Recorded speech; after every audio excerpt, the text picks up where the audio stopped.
Well, first I want to talk a little about DuckDB. I've been working with these guys, these folks for a while. They're amazingly kind and brilliant. And occasionally you encounter software that you recognize is going to basically change the world, or it's a really important piece of software. And when I encountered DuckDB, I kind of recognized that wow, this enables a whole bunch of stuff to grow, including Malloy. It really the freedom to use their brain power in my product is just stunning, and they're so helpful and they're donating it to the world, and anyway, you guys are awesome. I'm does this work? There we go. I've been developing software for a really long time, writing the same thing over and over again, or basically the same thing over again since 1987. When I wrote my first native code D-based compiler in 2 million lines of assembly. Back in the day when I wrote Force, so I'm also like founder of Looker, one of the founders of Looker, and have built the same thing over and over again in my career, which is trying to basically figure out how people can use programmatic access to data in a way that makes them powerful.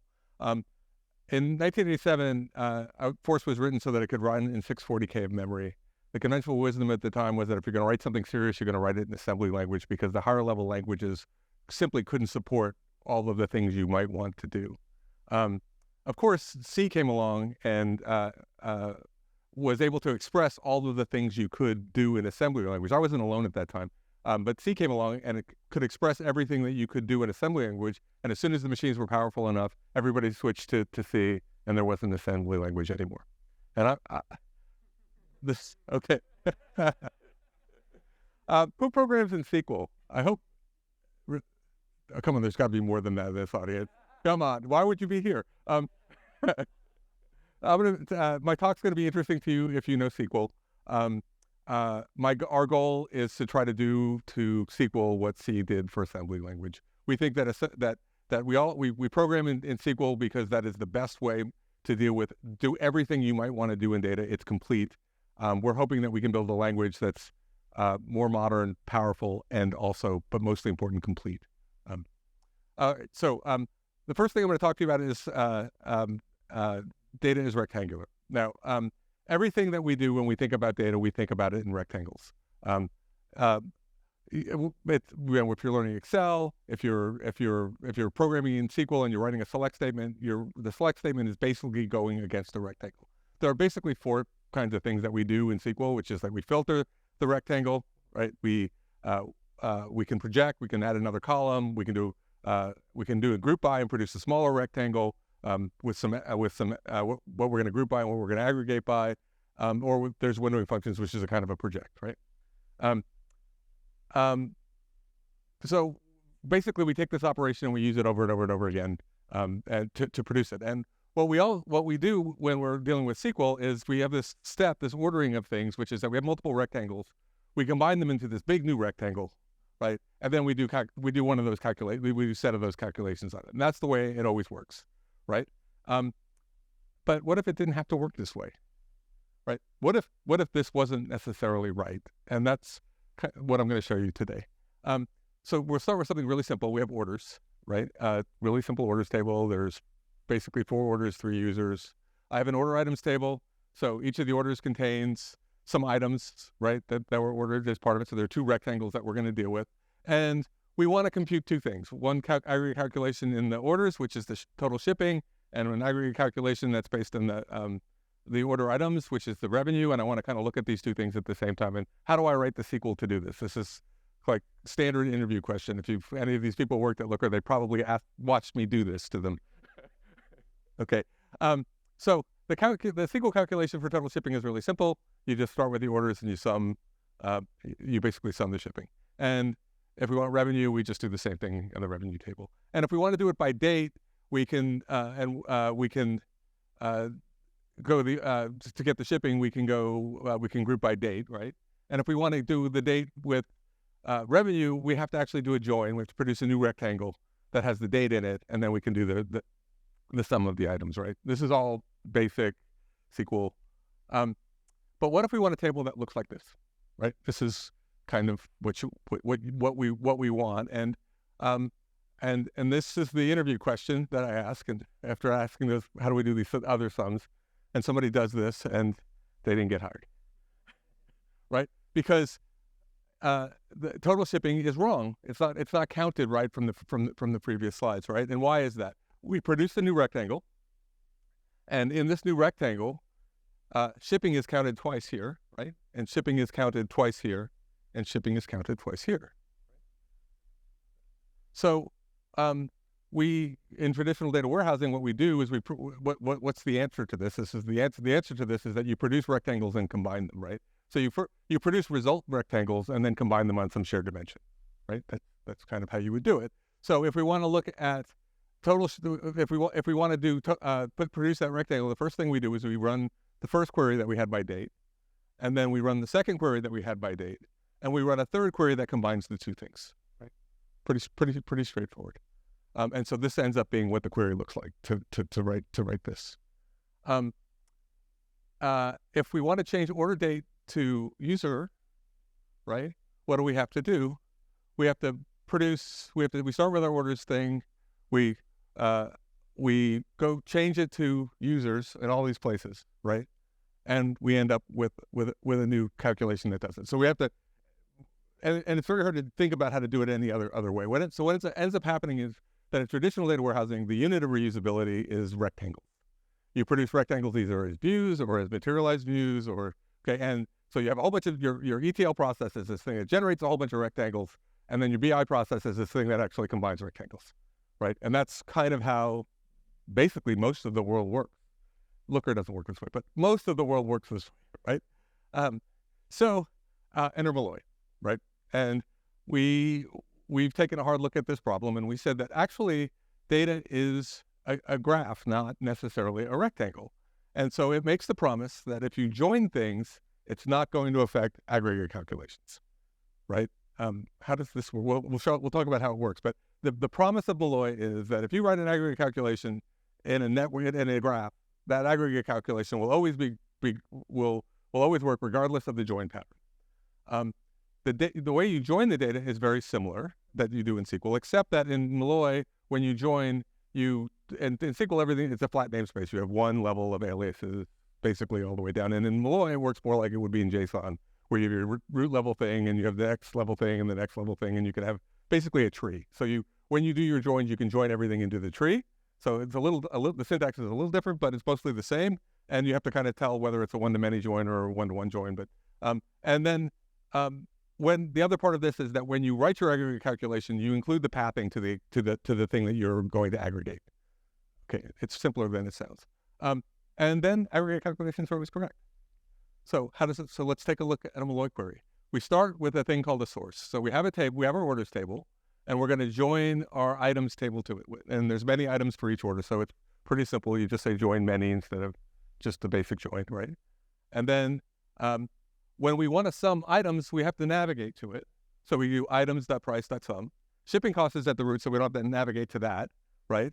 So that's local to orders, right? And there's our result. It just works, right? That's so cool, right? And if you want to do it by user ID, you can just change it to user ID, and so you have total dimensional freedom to explore your data. It's really powerful. You don't have to think about rectangles. You don't have to produce a lot of rectangles. Once you have this network, you can just start querying, and it works. And the language is pretty simple, right? So this gives you freedom to do whatever you'd like, to be able to move around with the data. So is that interesting so far? Yeah.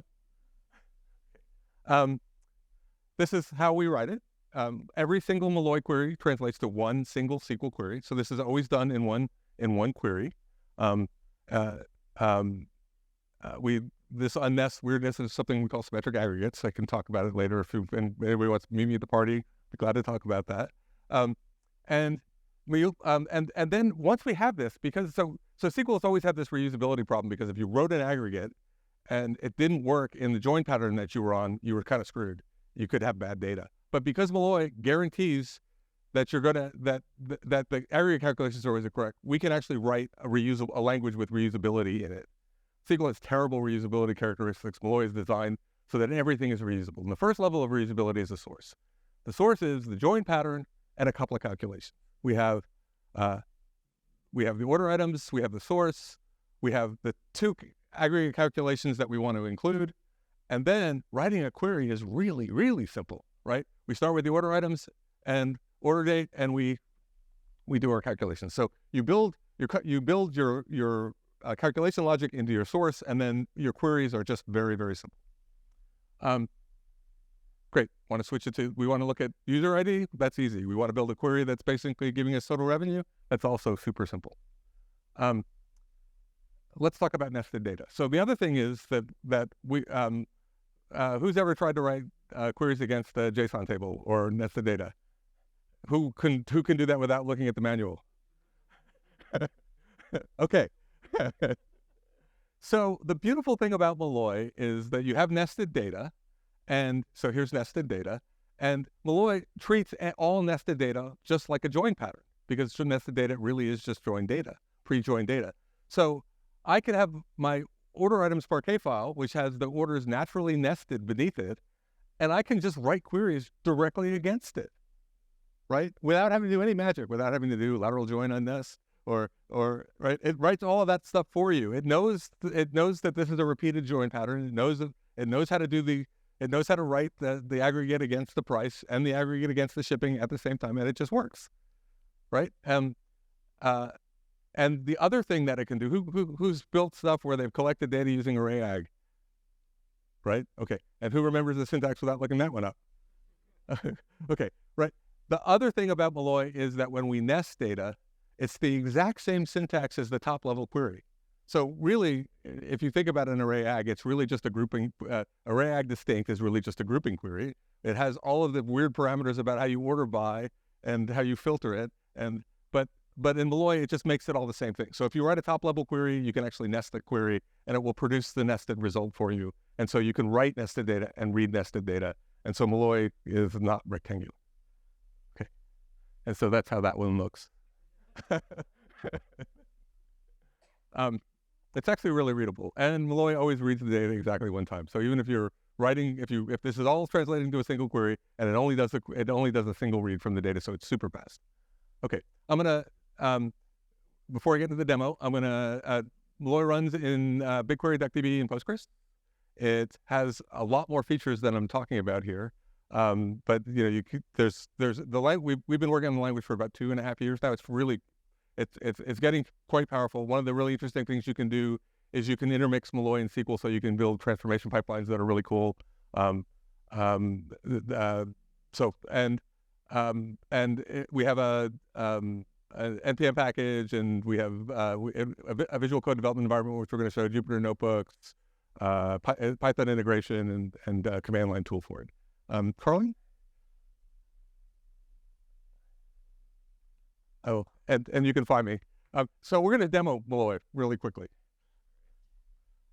I was going to drive it myself, but I realized I can't type in front of an audience. All right. So this is Carlin, the product manager for Malloy, and he's going to drive the demo.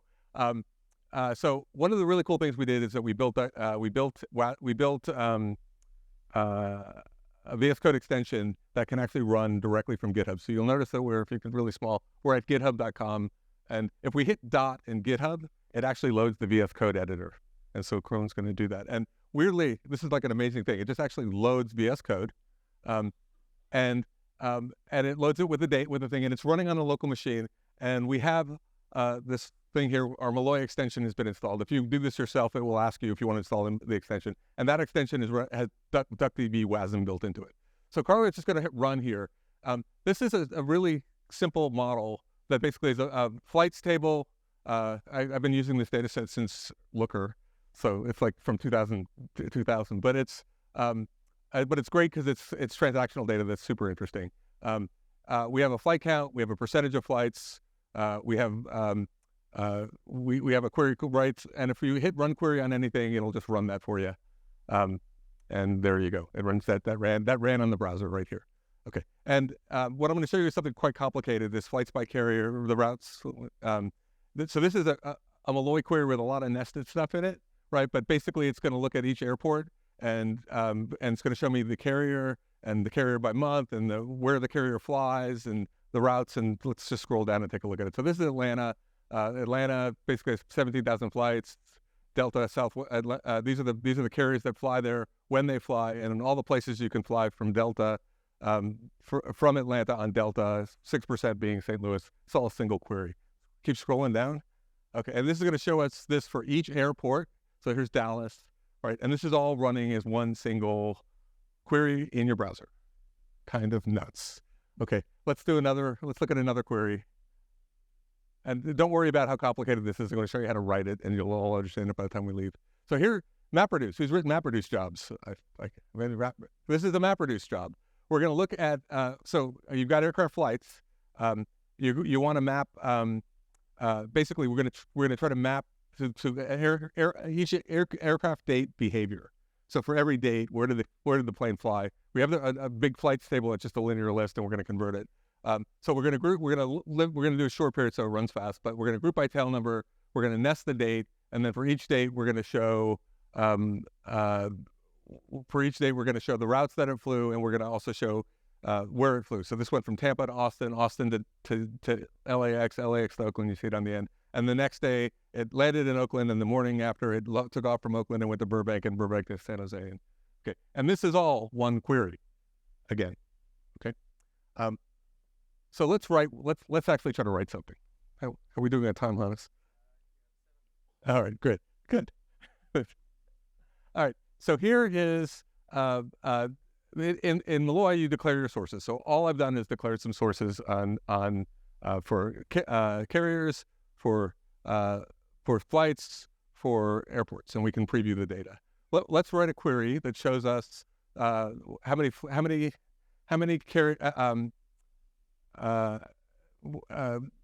basically carriers by flights. So we're going to run flights. We're going to group by carriers, which carrier I think is it, and then aggregate flight count. We run. Pretty simple. Like if we click the show SQL, we can see that it wrote us some very simple SQL, right? One of the cool things about Malloy is that you can annotate the data. So if we actually stick bar chart on top of this, it's going to render it as a bar chart. Now, annotations in Malloy basically are things that get returned with the data. So our renderer saw that this query was being annotated as a bar chart and decided to render it as a bar chart. Okay, let's nest the query here. Let's look at the top 5 destinations for each carrier.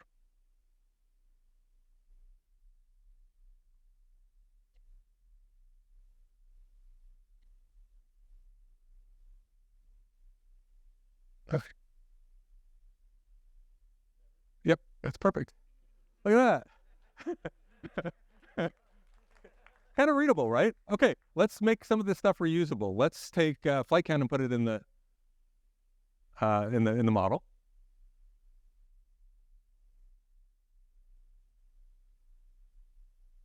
And let's add percentage of flights too. We're going to do this is a really cool thing. So Tabb has this thing called level of detail calculations. It's really hard to write this in SQL. How do you do a measure that escapes the grouping of the set? So percent of all basically escapes all of the grouping and gives you a total, and you can use that in calculations. So let's put these instead of flight count.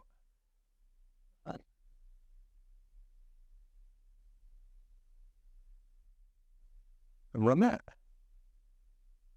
And this is really cool because then we can now see, let's make percentage of flights, let's tag that as a percentage that in the model. Or we can do it there too, yeah.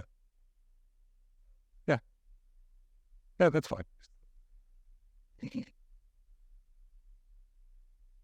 So you can tag it in the model here, and now we're going to see that it's rendered as a percentage. We can see the results. We can move this query into the model. We can move let's move by destination into the model.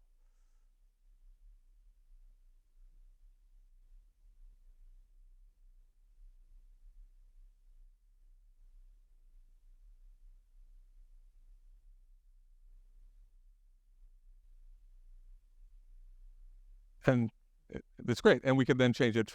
We can do joints. All right. So basically, you get the sense of how the development flow works. And let's add, and you can see the SQL for, let's look at the SQL for this and we'll call it a day. Okay.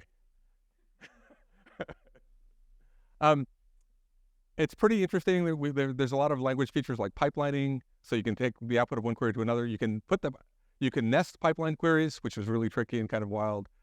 The beauty of this thing is really simple when you're writing the queries, but it gives you a level of working with data that's just generally not available, or it's just too hard to write in SQL. So it makes things a lot easier because of the reusability of it, and it makes things much easier to reason about. So that's Malloy, and let's take questions. Are we done? That's done? Yeah. Any questions? I just asked first, he said, you go correlated query. Do I use the correlated, decorrelated subqueries in DuckDB? What we use a net. The lateral join stuff is what we're ending up using. There is a lot of there's a lot of different things that we use. I'm not sure if I'm not sure about the correlated subqueries. Not I don't think of any place that I'm actually using those. So. So it's like that. Thank you. Some of the sort of the class like I buy the data in the format, I think well, I listen those and answer notice that like would nodes are answers the opacity of that. Yeah, I'm mapping. So the question is this like in a graph? How do I map this thinking into a graph database? I don't really call this a graph database because I don't think of things. I still think of things relationally. This is basically relational algebra without the torture. Yeah. So I'm not. I mean, there are entities and I always think of things as entities and transactions. I don't. My view of the world is something's an entity like a user, or a transaction like an order, and an order like so. I kind of think of the world as entities and transactions, which is not really what graph. Why not let both exists exactly? And usually the line is the join. I mean, if you've been doing this if you've been programming SQL for a while, you know what they look like. It's just that the join pattern doesn't flatten everything. It makes you just keep the graph of the join pattern. You join A to B, B to C. It looks like A dot B dot C. That's yes. Why has SQL persisted this long without having a higher level language? The problem of reusability, it's been the reusability problem. Everybody wants to write reusable calculations. Nobody knew how to do it, right? I mean, if you look at it, everybody, so we ended up needing reusability, and the only way we could figure out how to do that was to put it into rectangles. That's my opinion. Maybe other reasons, but yeah. Thank you.